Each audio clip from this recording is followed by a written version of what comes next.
अकॅडमीचे रील्सचे video बघून अकॅडमीला admission घेतलं. पण ज्या वेळेला ते रिअल घटनास्थळी पोहोचले, पहिले 1-2 दिवस ग्राउंड आणि लेक्चर केलं. तिथे रूमला राहिले, मेसचं जेवण केलं. पण त्याच्यानंतर त्यांच्या लक्षात आलं की आपला पद्धतशीर कार्यक्रम झालाय, आपल्यासोबत फसवणूक झालेली. असंच काही दिवसापूर्वी संगमनेरला झालं होतं. आता मी अकॅडमीचं नाव आणि विद्यार्थ्याचं नाव सांगणार नाही, पण त्या विद्यार्थिनीने पैसे भरल्याचा पावतीचा फोटो मला पाठवलेला आहे. तो माझ्याकडे आहे आणि त्या विद्यार्थिनीने जे मला मेसेज केले त्याची पूर्ण स्क्रीन रेकॉर्डिंग माझ्याकडे आहे. पण कोणाच्या पोटावर पाय नको आणि घर बसल्या भांडणं नको, त्याच्यामुळे मी कोणाच्या अकॅडमीचं नाव घेणार नाही. तर बघा, सदरच्या एका विद्यार्थिनीने संगमनेरच्या एका अकॅडमीला ऍडमिशन घेतलं आणि तिथे तिला रूम वरती ठेवलं. आणि आता तिला जी रूम दिली होती राहायला, तिथं प्रचंड घाण होती. तर तिने सरांना सांगितलं की तिथं रूम खराब आहे, मला दुसरी रूम द्या. असं 5 दिवसामध्ये 2 रूम बदलल्या. त्या विद्यार्थिनीला तिथं रूम खराब असल्यामुळे तिला राहणं काही तिथं जमलं नाही. तर तिने फी परत मिळावा यासाठी अर्ज दिला. तर संबंधित संस्था चालकांनी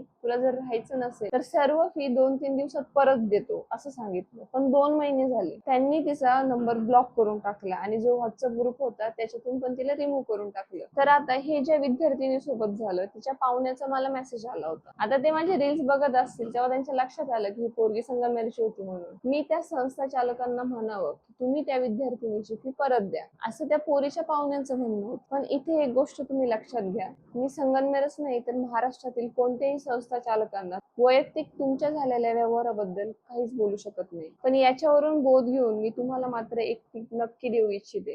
तुम्ही फक्त ग्राउंडच्या रील आणि व्हिडिओ बघून अकॅडमीला ऍडमिशन घेऊ नका. तुम्ही संबंधित ठिकाणी जाऊन 100% खात्री करून घ्या की जे व्हिडिओ मध्ये तिथं आपल्याला दाखवतात ते रिअल मध्ये तिथं रोज होतं का, आणि ते तुम्हाला ज्या वेळेला 100% त्याची शाश्वती पटल तेव्हा तुम्ही ऍडमिशन घेऊ शकता. त्याच्यामुळे तुमची फसवणूक होणार नाही. कारण बऱ्याच ठिकाणी असं होतं, आपल्याला रील्सच्या माध्यमातून जो दिसणारा वर्कआउट आहे हा तिथं महिन्यातून एकदा किंवा फक्त व्हिडिओ पुरता घेतला जातो. त्याच्यामुळे तुम्ही ती सगळी खात्री करून घ्या. कारण बरेच जण तिथे येणाऱ्या ज्या अडचणी आहेत त्याचे व्हिडिओ मला टाकत असतात. आता जेवणाला नाव ठेवू नये. आता जे सर आहे त्यांना माझा एक प्रश्न आहे, हे जेवण तुम्ही तुमच्या घरातल्या मुलाबाळांना रोज खायला देऊ शकता का? जेवणाला नाव ठेवू नये, पण एवढ्या निकृष्ट दर्जाचं जेवण विद्यार्थ्यांना देतात, त्याच्यात पाणीच दिसू राहिले नुसतं. फक्त नावाला जाहिरातबाजी करतात आणि आतमध्ये हे असं काय करतात, हे काय बरोबर नाही. ग्राउंड करणारा विद्यार्थी ग्राउंड वरती घाम गाळतो, रक्ताचं पाणी करतो आणि तिथून आल्यानंतर जर त्याला ह्या पद्धतीचं जेवण भेटत असेल तर त्याची बॉडी कशा पद्धतीने रिकव्हर होईल किंवा कशा पद्धतीने त्याच्या ग्राउंड मध्ये सुधारणा होईल? आता तुम्हीच मला सांगा.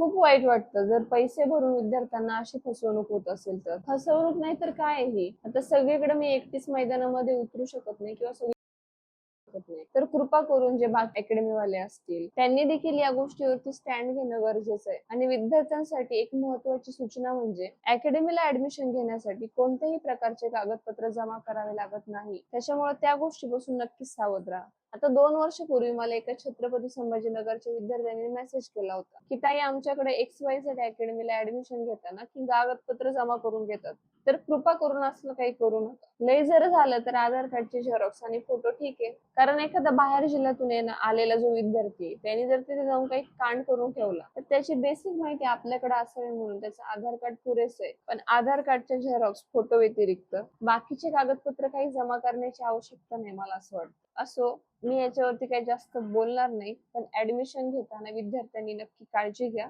धन्यवाद.